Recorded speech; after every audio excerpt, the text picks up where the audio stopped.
Hey everyone, today we're going to go over Newton's third law, part 1. And by the end of this, we should be able to explain Newton's second law of motion. Some important vocabulary for us are mass, force, acceleration, net force, a Newton, friction, equilibrium, types of friction, including rolling, static, and sliding, vector, and scalar. So Newton's second law of motion explains the relationship between mass, force, and acceleration. Recall that mass is a measure of the amount of matter in an object. Force is a push or pull on an object, and acceleration is the rate of change of an object's velocity. It states the acceleration of an object is directly proportional to the net force and inversely proportional to the mass. Net force is simply the sum of all forces acting on an object. All right, so based on everyday phenomena, we can describe this law. Here's an example. Two vehicles are stalled on the road. One is a very large pickup truck and the other is a compact car that only seats 2 people. It takes 4 people to push the truck off the road and just 1 person to push the car off the road. That is Newton's second law in action. An object that is heavy or has more mass requires more effort to move than a lighter object. Now we can think about it conceptually, which we just did in our car example, and now we can think about it mathematically. Mathematically, this law can be written as a net force, F net, equals the product of the mass of the object, m, and the acceleration of the object, a. F equals ma. This equation demonstrates that the magnitude of the net force acting on the object is directly proportional to the acceleration of the object. So F is directly proportional to A. If I increase F, and keep mass the same, I will also increase acceleration. If I decrease force, keep mass the same, then I will decrease acceleration. It's important to note that acceleration of the object will be in the same direction as the direction in which the net force is applied. All it means is if I push something this direction, then it's going to accelerate that direction.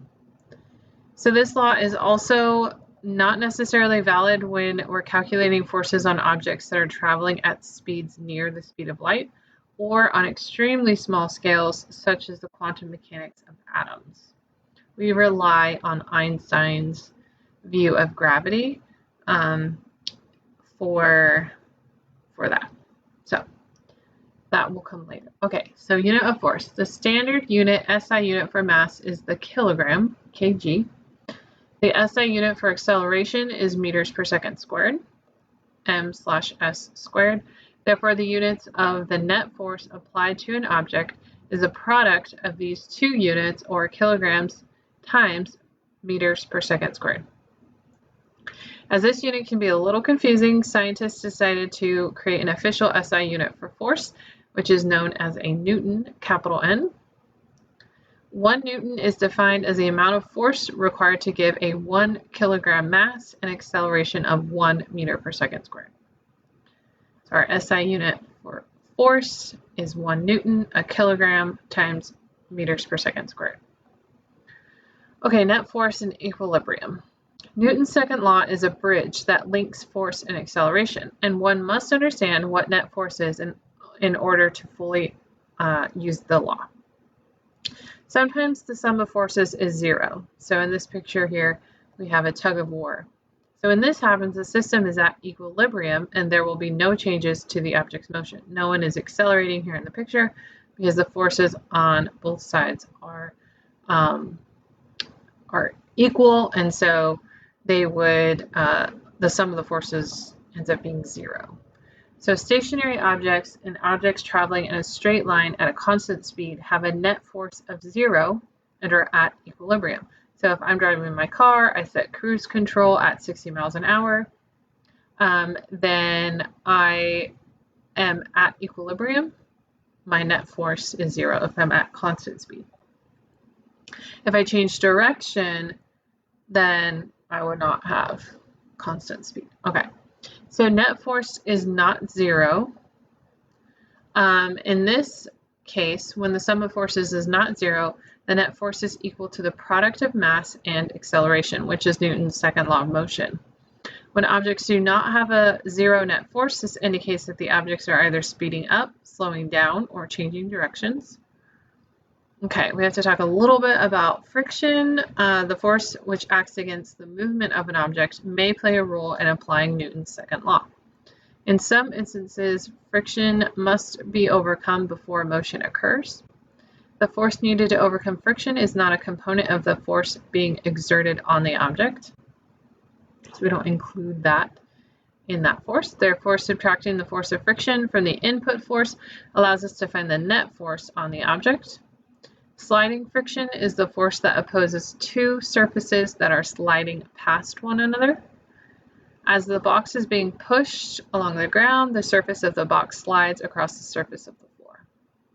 Static friction prevents a stationary object from moving against the surface it is resting on. So an example here would be our stationary box on a ramp. The static friction prevents the box from sliding down the ramp. Rolling friction is our final type of friction, and this force exists between a surface and an object rolling on that surface. An example is a bicycle that is moving on a flat surface. As the person pedals, the force will overcome the friction of the surface, but if the person on the bike does not add any force by pedaling, the bike will eventually come to a stop. Okay, unbalanced forces. So Newton's second law describes the motion of objects acted on by unbalanced forces. Forces are unbalanced when the net force acting on an object does not equal zero.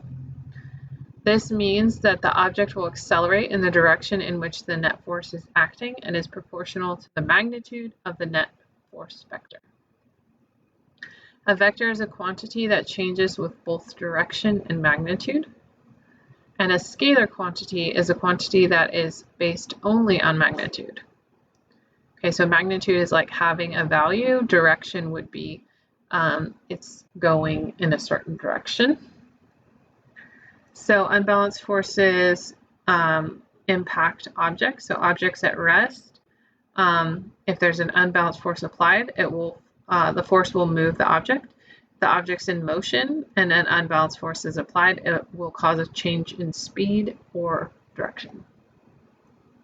Quick summary, Newton's second law explains how mass affects acceleration. When net force is zero, there's no acceleration. When net force is not zero, there is acceleration. Thanks for watching. Good luck.